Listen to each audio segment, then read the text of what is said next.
नमस्कार, मैं हूं आशीष चित्रांशी और आप देख रहे हैं द न्यूज लॉन्चर।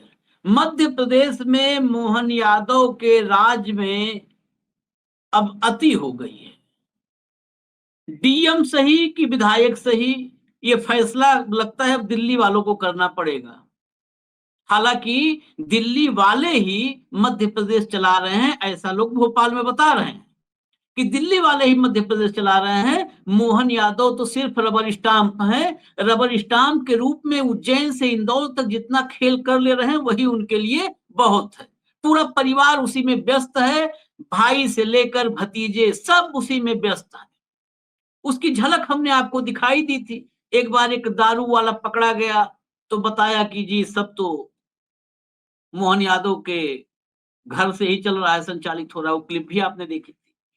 अब जो मामला हम लेके आए हैं वो विजुअल के साथ है, विजुअल भी आपको दिखाएंगे। मामला है भिंड का। भिंड में डीएम है संजीव श्रीवास्तव और विधायक है नरेंद्र सिंह कुशवाहा।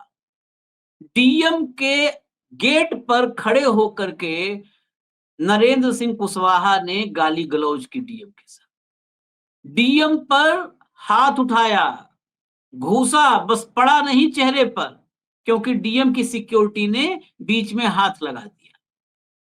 अब चोर कौन है ये भी फैसला करना मुश्किल है। मोहन यादव की सरकार है, चोर कौन है ये फैसला कौन करेगा? या तो मोहन यादव बता दें या भाजपा बता दे। भाजपा अपने विधायक पर नहीं कार्रवाई अब तक की है और मोहन यादव ने अपने डीएम पर कार्रवाई नहीं किया। तो चोर कौन है ये भी बड़ा सवाल है। हालांकि जो खबरें आ रही हैं वो खबरें ये हैं कि विधायक जी के कुछ कारोबार में डीएम साहब ने दखल दे दिया था। इसी वजह से सारी दिक्कत पैदा हुई। मैं आपको विजुअल दिखाता हूं, उसके बाद इस खबर के भीतर चलेंगे। लेकिन विजुअल दिखाने से पहले इस पूरी खबर को डिटेल से जानने के लिए जरा विधायक जी का बैकग्राउंड भी सुना है। विधायक जी बड़े पावरफुल हैं, ताकतवर हैं, तो उनका बैकग्राउंड जानने के लिए भोपाल से शैलेंद्र मिश्रा हमारे साथ हैं और भिंड से थोड़ा ज्यादा इनका ताल्लुक है। तो भिंड को बड़ी बेहतर समझते हैं, भिंड के आबो हवा को समझते हैं। तो नरेंद्र सिंह कुशवाहा को भी जानते होंगे कि उनका क्या बैकग्राउंड है, कितने बड़े तोपची हैं भाई। जाके डीएम को ही अगर मारने पे आमादा हो, आदमी गाली दे रहा हो तो कुछ तो होगा।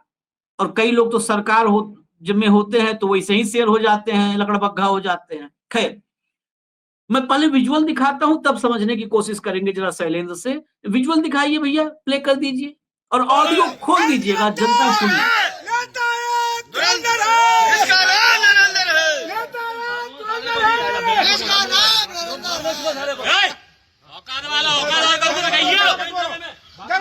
किसी को दिखा रहा आगे समझ में मत बोलना, बातों से कम हो जाएगा, ज्यादा मत बोलो। जानता ही तो मैं इसमें समझा दे, हमसे ही उलझ रहा तू। रेत चोरी नहीं चलने दूंगा। तू रेत चोर, सबसे बड़ा चोर है तू। ओझा जख्म रेत की पूरी चोरी।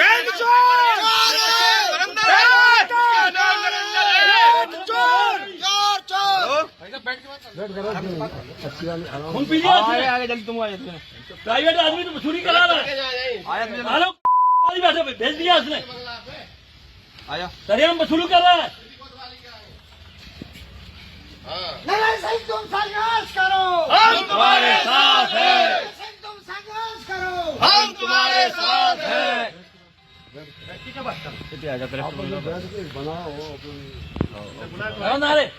नारायण सिंह तुम संघर्ष करो,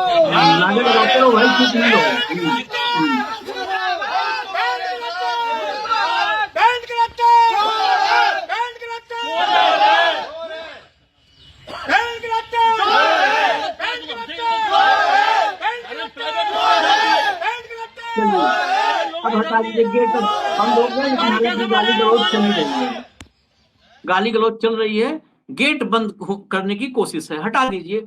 जितने आदमी पीछे नारा लगा रहे हैं नरेंद्र तुम संघर्ष करो, हम तुम्हारे साथ हैं, इतने आदमी हम लोग के यहाँ बुलडोजर देखने के लिए, जेसीबी देखने के लिए खड़े हो जाते हैं। जेसीबी रोड पे खड़ा कर दो तो देखने वाले उतने आ जाते हैं कि जेसीबी कैसा है, टायर कैसा है, इसका चक्का कैसा है। खैर, ये विधायक जी कहते हैं, जो आपने वीडियो सुना उसमें देखा, उसमें ऑडियो जो थी, तू मुझे नहीं जानता है, कई बार समझा दिया फिर भी नहीं मानता है। कलेक्टर ने कहा रेत की चोरी नहीं चलने दूंगा, विधायक ने कहा तू सबसे बड़ा चोर है। ये हाईलाइट था उसमें कि विधायक ने कहा तू सबसे बड़ा चोर है, जो है कलेक्टर को, और कलेक्टर ने कहा रेत चोरी नहीं चलने दूंगा। अब इसमें एक बड़ा ट्विस्ट है, आप जा करके भिंड के नाम से न्यूज सर्च करेंगे तो सब जगह आएगा कि डीएम और विधायक में भिड़ंत, खाद को लेकर के डीएम के आवास पर चढ़ गए विधायक, खाद को लेकर के, खाद की जो है को लेकर जो किल्लत है उसकी वजह से ये सब कुछ हुआ। आपने पूरी वीडियो में कहीं भी खाद सुना, यहाँ पर रेत सुना, रेत चोरी सुना। जब आपस में लड़ रहे हो रेत के लिए तो खाद कहां से बीच में आई? ये सारा बवाल जब हाईलाइट हुआ तो विधायक जी ने कहा कि हम तो गए थे, खाद की जो किल्लत है उसकी वजह से हम डीएम से भिड़ने गए थे। अब पूरी वीडियो में एक बार खाद का जिक्र नहीं हुआ है, वहां पर रेत की बात हो रही है, चोरी की बात हो रही है, यही सब बात हो रही है, बेईमानी की बात हो रही है, सब यही चल रहा है। शैलेंद्र, ये क्या मसला है? ये अब खाद के पीछे छिप रहे हैं, खाद की बोरी, बीजेपी वाले बड़े एक्सपर्ट है छिपने में, कहीं छिप जाते हैं, छोटी सी जगह में भी खाद के पीछे छिप रहे हैं, और मामला रेत का बताया जा रहा है। ये क्या चल रहा है भिंड में?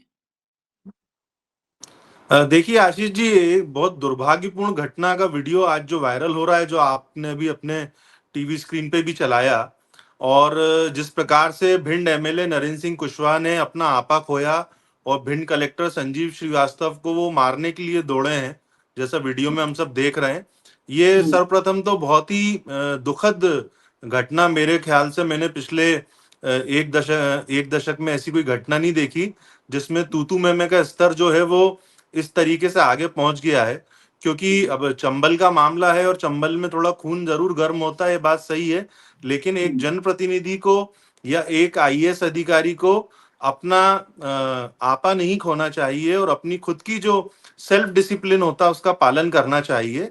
अभी ये मामला एक्चुअल में रेत को लेकर है, जैसा कि आपने भी कहा, और ये बात भी बिल्कुल सही है कि पिछले कुछ समय से भिंड में अगर प्रशासनिक लगाम लगाने का कार्य किया है तो वो संजीव श्रीवास्तव जी ने किया है। वो एक अच्छे अधिकारियों में उनका नाम गिना जाता है, और भिंड से जो एमएलए हैं नरेंद्र सिंह कुशवाहा, उनका शुरू से ही विवादों से लंबा नाता रहा है। तो ये आज की जो घटना है आशीष जी, इसमें जो मुख्य बात अभी फिलहाल निकल कर आई है, क्योंकि कुछ ही देर पहले वीडियो वायरल हुआ और आपने बहुत तेजी से इस पे चर्चा भी शुरू करी, क्योंकि ये बहुत गंभीर विषय था। और जैसा मेरा जो भिंड के लोगों से जो मेरा कनेक्शन है, जो रिलेशन है हमारी फैमिली का, तो हम लोगों की आपस में बात होती रहती है। कहीं ना कहीं भिंड में अनुशासन बनाने का काम संजीव श्रीवास्तव जी ने किया है, लेकिन कई बार देखा गया है कि छापामार कार्रवाई में भी वो खुद आगे होके अपनी जान जोखिम में डालकर गए हैं, और उन पर हमला भी हुआ है पूर्व में। अभी कुछ ही दिन पहले भी उन्होंने बड़ी मात्रा में खाद की भी जो सप्लाई हो रही थी, जिसके डॉक्यूमेंट्स चालक प्रस्तुत नहीं कर पाया, तो उन्होंने वो ट्रैक्टर सीज कराया। इसके पहले उन्होंने अवैध जो रेत चोरी, क्योंकि देखिए जो बालू जिसे कहते हैं हमारे क्षेत्र में रेत को, उसका जो परिवहन है आशीष जी, वो भिंड बिल्कुल लगा हुआ है इटावा बॉर्डर से, और जो चंबल नदी है वो भिंड और इटावा को डिवाइड करती है। तो बड़े बड़े जो खनिज माफिया हैं वो भिंड में सक्रिय हैं, और जो रेत हो या काले पत्थर की जो गिट्टी हो, इसकी सीधी सप्लाई जो है वो यूपी में जाती है। और क्योंकि क्षेत्रफल में भी भिंड बड़ा है, कोई छोटा नहीं है, और उस लिहाज से अगर देखा जाए तो एक बड़ी चुनौती का सामना भिंड कलेक्टर संजीव श्रीवास्तव लगातार कर रहे हैं। लेकिन कई बार देखा गया है कि जो एक जनप्रतिनिधियों के बीच समन्वय स्थापित करने की जब बात आती है, तो ये जो प्रशासनिक दक्षता वाली बात आती है और समन्वय वाली बात आती है, तो आशीष जी ये एक हाथ से ताली नहीं बजती है। क्योंकि मध्य प्रदेश में भी 18 महीने पूरे हुए हैं मुख्यमंत्री डॉक्टर मोहन यादव को, और वो लगातार प्रधानमंत्री से मिलते रहे हैं, और मध्य प्रदेश में प्रधानमंत्री का आना जाना है, अभी फिर वो आने वाले हैं। और अभी पिछले 2 दिनों से ही एक बात चली है कि डॉक्टर मोहन यादव को अब फ्री हैंड मिलने जा रहा है। अभी तक जो सरकार थी उसका नियंत्रण कहीं ना कहीं ये देखा जा रहा था कि दिल्ली के जो लोग हैं बिहाइंड द वॉल जिन्हें हम कहते हैं, उन लोगों का कहीं ना कहीं नियंत्रण था। और अगले एक हफ्ते में मध्य प्रदेश को नया मुख्य सचिव भी मिलने वाला है, या पुराने जो मुख्य सचिव हैं अनुराग जैन उनका कार्यकाल बढ़ेगा? आशीष जी, इस पे भी निर्णय होने जा रहा है। थोड़े समय बाद मध्य प्रदेश के डीजीपी का भी कार्यकाल समाप्त हो रहा है, और अभी हाल ही में मध्य प्रदेश का बीजेपी के अध्यक्ष बदले गए हैं। लंबे समय से इंतजार हो रहा था, अभी भी केंद्रीय निर्णय जो है वो राष्ट्रीय अध्यक्ष का रुका हुआ है। तो अब जो समन्वय स्थापित करना है और जो एक राजनीतिक गठजोड़ जो प्रशासनिक व्यवस्था को चलाने के लिए होता है आशीष जी, अभी उसमें कहीं ना कहीं एक गैप है, एक दूरी है। जनप्रतिनिधियों का अलग रवैया रहता है। एक एक और उसमें कई सवाल, मध्य प्रदेश में आप जैसे बहुत सारे हमारे भाई साथी हैं, तो उनसे जो चर्चा सुनते हम लोग दिल्ली में है, तो आपसे ही पुष्टि करवाएंगे।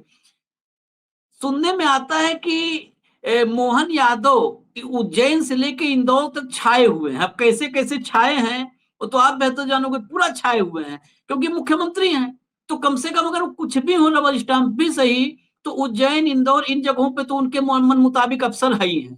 तो उनके काम में कोई बाधा नहीं है, उनके या उनके भाई भतीजे उन सबके काम में, कारोबार में कोई बाधा नहीं है।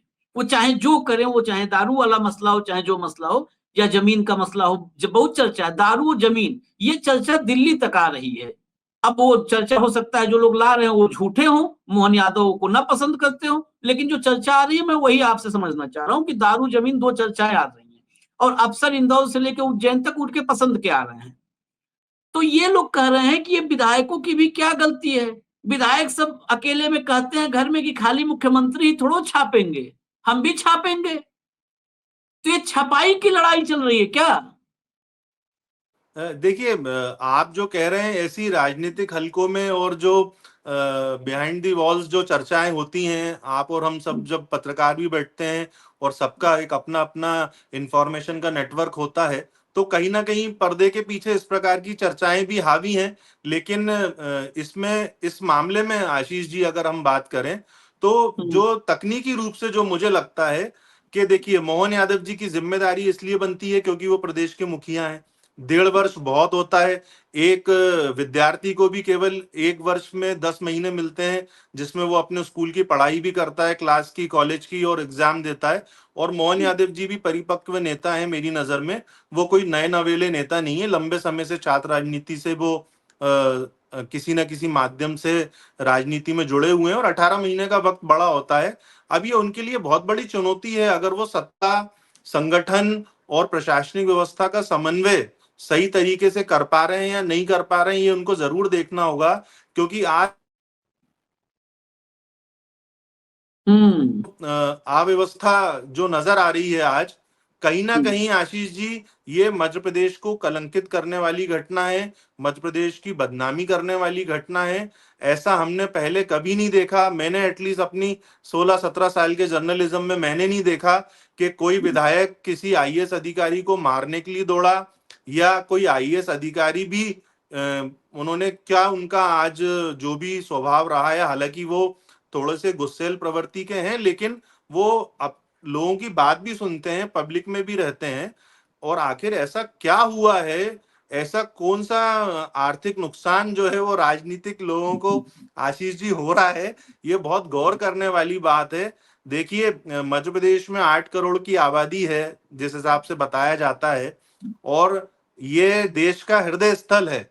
आप दिल्ली में बैठे हैं, मैं भोपाल में बैठा हूं, और ये बहुत बड़ी चुनौती डॉक्टर मोहन यादव के लिए लगातार है, क्योंकि एक लंबे समय तक शिवराज सिंह चौहान जी ने मध्य प्रदेश पे राज किया। मैं अपनी हर खबर में आशीष जी, जब प्रशासनिक खबर लिखता हूं, तो मैं हमेशा फोकस करता हूं जो अफसरशाही है कहीं ना कहीं वो भी बेलगाम है। लेकिन इसका ये कतई मतलब नहीं है कि जो राजनीतिक लोग हैं, जो निर्वाचित जनप्रतिनिधि हैं, आप गंभीरता से अपनी बात रखिए। आप पहली बार के कोई नए नवेले एमएलए थोड़ी हो, या उनकी जगह कोई और भी हो। आज अगर आप विधायक, एक शहर का विधायक, भारतीय जनता पार्टी जिसकी सत्ता है, अगर वो अपनी बात नहीं रख पा रहा है, अपनी बात को बोलने का उसके पास सही फोरम नहीं है, और कहीं ना कहीं ये तो ढकने और छिपाने वाली बात है। पूरा बजरी का खेल है आशीष जी, सबको मालूम है, दतिया से बस बस लेकर बस। भिंड और इटावा। हाँ, मैं समझ गया वो पूरा बजने का खेल। लेकिन अब एक सवाल आपने कहा कि 10 महीने विद्यार्थियों को मिलते हैं, इनको 18 महीने हो गए। विद्यार्थियों में और इनमें अंतर है। विद्यार्थी को परीक्षा देना पड़ता है, इनकी डिग्री पहले से आ जाती है।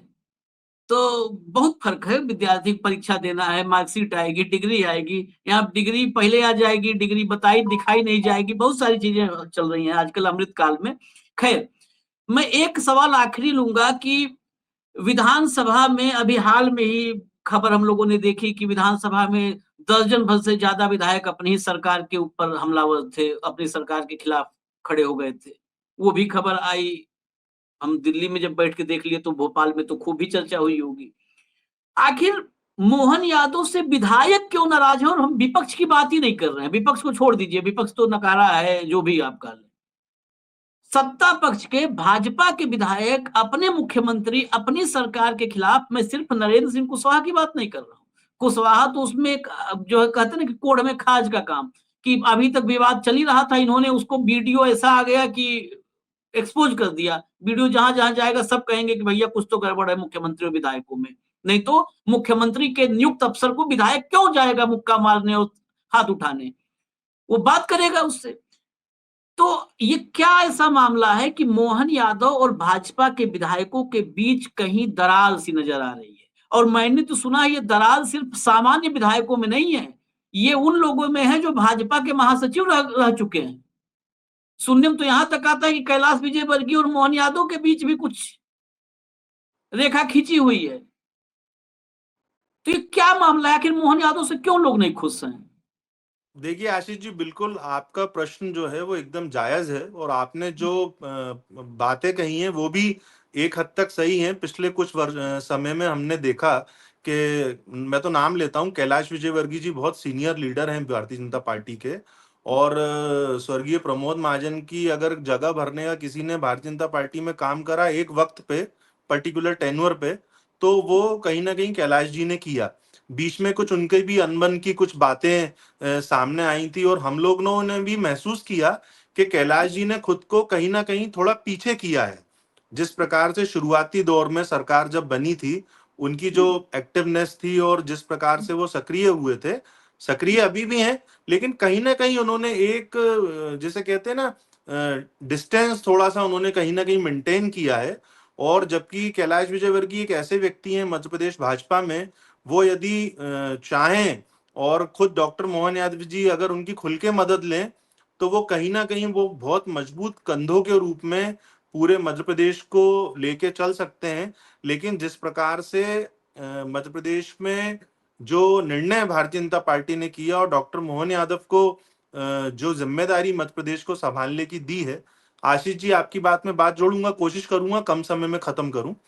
ये आप देखिए, एक समय में जो बंगलावाद, पट्टावाद जो कांग्रेस पार्टी में होता था ना, अभी वही का वही बीमारी जो है भारतीय जनता पार्टी में लंबे समय से, क्योंकि सत्ता की चाशनी में डूबे हुए हैं 20 सालों से, तो उसमें कहीं ना कहीं जो बंगलावाद, पट्टावाद है वो मध्य प्रदेश में बहुत हावी है। एक गुट, बड़ा गुट शिवराज सिंह चौहान जी का गुट है, एक बड़ा गुट कैलाश जी का है, एक बड़ा गुट डॉक्टर मोहन यादव जी का है, एक बड़ा गुट और अन्य नेताओं का रहा। कुछ सीनियर लोगों को मंत्री नहीं बनाया गया, कुछ एकदम नए नवेले जूनियर्स को मंत्री बनाया, तो वो पचा नहीं पा रहे हैं, उनके भी विवाद हम देख रहे हैं लगातार सामने आ रहे हैं। अब ऐसे में डॉक्टर मोहन यादव की खुद की जो टीम उनको बनाना थी वो बना नहीं पाए हैं अभी तक। क्यों? क्योंकि मध्य प्रदेश भाजपा में परिवर्तन में देरी हो गई, वीडी शर्मा को हटाने में टाइम लग गया संगठन को। और हम लोग जैसा 3-4 महीने से आपकी मेरी भी फोन पर चर्चा हुई, आदरणीय भाऊ से भी हुई, तो जिस प्रकार से खंडेलवाल जी का नाम तो मैंने तो काफी पहले चर्चा में इसको रखा था। अब खंडेलवाल जी के ऊपर डिपेंड करेगा, जो भारतीय जनता पार्टी मध्य प्रदेश के अध्यक्ष हैं, वो अपने पार्टी के अंदर आदर्श आचार संहिता का, अनुशासन का कितना पालन करते हैं। वो अपने विधायकों पे कार्रवाई करके कोई नजीर पेश करेंगे, या इस मामले में आने वाले 2 दिन में, 4 दिन में या 1 हफ्ते में जो बलि है वो कलेक्टर की चढ़ने वाली है, या तो उनका ट्रांसफर करके वापस उनको मंत्रालय भेजा जाएगा। तो ये देखने वाली बात है। लेकिन मुख्य बात मैं जो बोलूंगा, इस वक्त कांग्रेस के लिए पूरा मैदान खुला है मध्य प्रदेश में, लेकिन वो विषय जो है ना आशीष जी, वो विषय उठाते तो हैं लेकिन विषय को कैरी फॉरवर्ड नहीं कर पाते हैं। आप अभी हमने कुछ समय पहले करप्शन से जुड़े मामले उठाए और दस्तावेजों के साथ उठाए। विधानसभा में पटल पे कांग्रेस के एमएलए को भी जानकारी मिली, लेकिन कांग्रेस ने, आशीष जी, चुप्पी साधी हुई है। तो जब आप मैदान खुला छोड़ देंगे और जो बल्लेबाज बल्लेबाजी कर रहे हैं तो फिर वो तो अपने हिसाब से बिना तकनीक को फॉलो करे भी शॉट्स लगाएंगे, हम देख ही रहे हैं। और मध्य प्रदेश को जिस हिसाब से खनिज हानि हो रही है, खनिज के रेवेन्यू की हानि हो रही है, एक तरफ मुख्यमंत्री जी इंडस्ट्रियल कॉन्क्लेव कर रहे हैं, लोगों को आमंत्रित कर रहे हैं, पर्यटन का कॉन्क्लेव कर रहे हैं, विदेशी लोगों का आना जाना, दूसरे राज्यों के जो उद्योगपति हैं उनका लगातार आना जाना मध्य प्रदेश में है। और इन्हीं सब दौरान में ऐसे वीडियो वायरल होंगे, ऐसा लड़ाई झगड़ा होगा, तो आप अंदाजा लगा सकते हैं कि लोग आने में इंटरेस्ट दिखाएंगे या लोग डरेंगे। और सत्ता में एक जो मुख्य बात है, कहीं ना कहीं हमको, आपका मंच है, राष्ट्रीय मंच है, आपके लाखों व्यूअर्स अभी देख रहे हैं इस कार्यक्रम को, कहीं ना कहीं मध्य प्रदेश में जो मामा फैक्टर है, शिवराज सिंह चौहान जी का जो मामा फैक्टर है, उसको सुनियोजित तरीके से जिंदा रखा जा रहा है। भारतीय जनता पार्टी कितना भी प्रयास कर ले, जो एक उनकी जो टीम है, उनके जो समर्थक हैं, मैं तो खुल के कहूंगा, आप सोशल मीडिया पे पेजेस देख लीजिए मामा को लेके जो बन रहे हैं, तो मोहन यादव जी के लिए बहुत बड़ी चुनौती है। और अभी उनको बहुत सारे अच्छे लोगों की भी जरूरत है। अब वो भाजपा और उनका क्या तालमेल है, लेकिन मुझे लगता है कि ये जो आज का जो वीडियो है ये बहुत दुखी करने वाला है, आशीष जी। और कहीं ना कहीं जो समाज पे जो असर पड़ता है, देखिए जैसे ही राजनीति तय करती है हमारे प्रदेश की क्या दशा रहने वाली है, क्या दिशा रहने वाली है, प्रशासनिक व्यवस्था से ये मालूम पड़ता है कि हमारे प्रदेश के नागरिक कितना सुरक्षित हैं, उनकी क्या स्थिति। अब आप देखिए, जब कलेक्टर की ये स्थिति है तो एक आम आदमी की क्या स्थिति होगी। और जिस प्रकार से, अभी एक रीवा की बात बताऊं, क्योंकि आपने शराब की बात कही थी, पिछले महीने एक वैध तरीके से शराब का शिपमेंट जो था वो गोडाउन से अपनी शॉप के लिए निकला था, एक छोटे कारोबारी का, उसको रीवा शहर के नजदीक पुलिस ने रोक लिया, क्योंकि उसकी गाड़ी शायद आधा घंटा 20 मिनट लेट हो गई थी, कीचड़ में फंस गई थी, जिसकी उसने आबकारी को सूचना भी दी। वो ठेकेदार बेचारा 1 महीने से परेशान हो रहा है, पुलिस ने झूठा केस रजिस्टर्ड कर दिया, ऐसा ठेकेदार का कहना है। अब वो इधर उधर घूमता फिर रहा है, उसके लोग जेल में बंद हैं, कलेक्टर के यहाँ आवेदन कर रहा है, और आबकारी ने लिख के दिया है कि ये हमारा बेस्ट मैच हो गया है और कहीं भी ये शराब जो है अवैध नहीं है। तो कहने का मतलब ये है कि एक तरफ तो इस स्तर पे काम हो रहा है जहां पे कोई अकाउंटिंग नहीं है, जो आप वीडियो की बात कर रहे हैं, और दूसरी तरफ आदमी अपना सौदा खरीद के ले जा रहा है तो भी उसको रोका जा रहा है, परेशान किया जा रहा है। और ये पूरा लीगल मामला है और इसकी मेरे पास पूरी जानकारी है और मैं गंभीरता के साथ बोल रहा हूँ, मेरे पास दस्तावेज रखे हुए हैं। एक केवल कुल मैंने मिला आपके के सामने एक उदाहरण लाइन की रखा है। बात है कि जो सही है वो मुश्किल में है। मध्य प्रदेश जी में जो जी सही रास्ते पे रहेगा वो मुश्किल में रहेगा, चाहे आम आदमी सही रास्ते पे रहे या अफसर जी, सही रास्ते पे रहे। जो जो नियम का सही रास्ते पालन पे करेगा वो रहेगा परेशान है। जी वो मुश्किल में रहेगा। खैर, आपने एक बात कही जी कि मोहन यादव को अपनी टीम बनानी चाहिए, कैलाश जी जैसे लोगों का सहयोग लेना चाहिए, वो सहयोग करेंगे भी। तो मुझे तो एक ही बात समझ में आई 18 महीने देख करके कि कैलाश जी का जितना समर्थन लेना था, सहयोग लेना था, वो लेकर के मोहन यादव जहां पहुंचना था पहुंच चुके हैं। अब इसके आगे कौन सा सहयोग लेंगे, प्रधानमंत्री तो बनना नहीं है उनको। है? जितना आशीष जी, सहयोग लेना था उसी सहयोग से आ गए यहाँ तक। हाँ एक बात हाँ और बोलिए। रखूं छोटी सी। हाँ बिल्कुल बिल्कुल रखिए। देखिए, जो पिछली सरकार थी जिसका नेतृत्व शिवराज सिंह चौहान कर रहे थे, उसमें होम मिनिस्टर थे डॉक्टर नरोत्तम मिश्रा, बहुत सीनियर हम्म। लीडर हैं बीजेपी के। दुर्भाग्यवश वो 2023 का चुनाव छोटे मार्जिन से हार गए। उनके क्षेत्र में उनकी अपनी समस्याएं होंगी, नाराजगी होगी, लेकिन जो गौर करने वाली बात है, जो मैं उनका नाम ले रहा हूं, जब तक वो सत्ता में थे और उनके पास जिम्मेदारी थी, पूरे 3.5 साल, जो 2020 में जो सत्ता का परिवर्तन हुआ, कांग्रेस की सत्ता गई, फिर उपचुनाव हुए, पूरा कंट्रोल डॉक्टर नरोत्तम मिश्रा ने किया। वही मीडिया में बयान जारी करते थे, विधानसभा में संसदीय कार्य मंत्री के रूप में काम करते थे, प्रदेश के गृह मंत्री थे। उनकी कुछ गलतियां होंगी, वो उनकी जगह है, इसलिए शायद जनता ने उनको नहीं चुना, लेकिन उनके रहते कहीं ना कहीं मैंने अनुभव किया है कि भारतीय जनता पार्टी और उसकी सरकार को एक क्लियर पाथ मिलता था, क्लियर रास्ता मिलता था काम करने के लिए, और वो चीज की जो कमी है वो आज नजर आती है। ऐसा कोई व्यक्ति अभी उभर के नहीं आया पिछले 1.5 साल में जो ये पूरा मामला संभाले और भारतीय जनता पार्टी की सरकार को प्रोटेक्ट करे। यहाँ पे जो अभी हमने कैलाश जी की बात करी, यदि कैलाश जी जैसे अनुभवी नेता को डॉक्टर मोहन यादव जी खुले मन से उनका सहयोग लें, या उन लेने की कोशिश कर भी रहे होंगे, नहीं ले पा रहे हैं, ये बड़ा गौर करने वाली बात है। और अब आने वाले समय में ये केंद्रीय नेतृत्व को तय करना होगा कि वो राज्य सरकार को स्वतंत्रता से काम करने दे रहे हैं, और उनका जो अनुशासन है जिसके लिए भारतीय जनता पार्टी किसी जमाने में जानी जाती थी, वो अब आशीष जी बड़ा वो तो हमें तो नजर नहीं आता ऐसा वो जमाने अनुशासन। लद गए, वो और जमाने लद गए शैलेंद्र जी, वो जमाने लद गए। अब तो जो है, और वो भी सहयोग क्यों लेना, जब तक ऊपर जी वाला खुश, जब तक ऊपर वाला खुश है तब तक कोई हिला नहीं सकता।